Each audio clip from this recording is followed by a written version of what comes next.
अल्लाह टेंशनों से बचा के रखे। तो ये मेरा कमाल है ही नहीं भाई, ये उस दीन की तरफ टूटी फूटी निस्बत है। हमने शुरू से एक उसूल रखा भाई, नेचर को फॉलो करो, Islam is the name of nature. ये मेरा कमाल नहीं है, मैं ये क्यों अपने वाकयात बयान कर रहा हूं, शो मारने के लिए नहीं, इन सेकुलर लिबरल लोगों को समझाने के लिए और तुम लोगों को समझाने के लिए कि सिर्फ उलमा को सुना करो, वो तुम्हें बताएंगे सही क्या है गलत क्या है। ये जो आजकल यूनिवर्सिटियों से फारिग हो रहे हैं, ये सही गलत को मिक्स करके पेश कर रहे हैं, इनके पास खुद सीधा रास्ता नहीं है, तुम्हें कहां से सिखाएंगे ये अक्सर यूरोप अमेरिका से पढ़ के आए हुए होते हैं, तो उस सोसाइटी का जो हशर हुआ तुम्हारा भी यही हशर करेंगे। नहीं आ रही मेरा ख्याल है बात। तो केपीके वालों, तुम गैरतमंद हो, अल्लाह ने तुम में गैरत रखी है, तुम्हारी औरतें बाहया हैं, बापर्दा हैं, इसी पे कायम रहना। इन मोटिवेशनल स्पीकर के चक्कर में आके औरत को घर की चार दीवारी से आजाद मत करना, ये बेड़ा गर्क कर देगी तुम्हारी सोसाइटी का।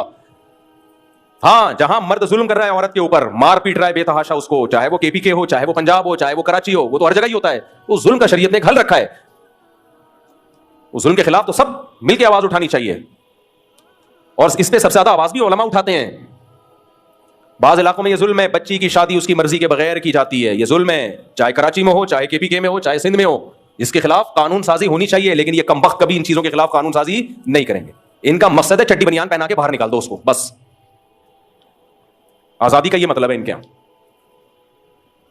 बाज़ इलाकों में ये दस्तूर है, खासतौर पर गांव देहातों में, बच्ची नहीं चाह रही होती, उसकी जबरदस्ती ठोक देते हैं।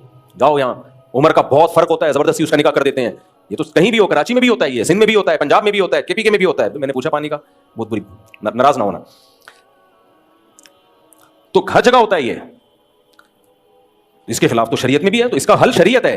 हमारे तलबा जब केपीके से पढ़ने के लिए आते हैं, बलूचिस्तान से, सिंध से, पंजाब से, तो मैं उनको बताता हूं, और मैं नहीं, हमारे सब टीचर्स तलबा को बताते हैं, देखो तुम जब अपने इलाकों में जाओगे तो तुमने अपने इलाके में ये तबलीग करनी है कि हमने इस्लाम को फॉलो करना है, कल्चर को फॉलो बोलो नहीं करना। अगर कल्चर में यह है कि बेटी का जबरदस्ती निकाह करा दिया जाए तो यह कल्चर शरीयत के खिलाफ। अगर कल्चर में यह है कि बेटियों को विरासत नहीं मिलती तो यह कल्चर शरीयत के खिलाफ। अगर कल्चर में यह है कि शौहर सुबह शाम धुनाई लगाता है बेटी की और तुम्हारी सोसाइटी में तलाक नहीं है तो यह कल्चर के खिलाफ, तलाक ले लो उसे। बाज़ इलाकों में डिवोर्स को इतना बुरा समझते हैं, बस डिवोर्स हो गई तो पता नहीं क्या हो जाएगा। कुछ भी नहीं हो जाएगा भाई। अगर जुल्म कर रहा है तो माँ बाप को चाहिए अपनी बेटी को फेवर करें, डिवोर्स लें उससे। ऐसे मौके पे तो जबरदस्ती डिवोर्स लेना भी जायज है। ऐसे वाकयात मेरे इल्म में पंजाब में, कोयटा में, केपीके में, कराची में, सिंध में बाज लड़कियों पे बेइंतहा जुल्म हो रहा है शौहरों की तरफ से, मगर उन लड़कियों के माँ बाप उनका साथ नहीं देते। उनका ख्याल यह होता है कि हमने शादी करके बोझ सर से उतार दिया है, अब मरो जियो वहीं, ये हराम है, गलत है।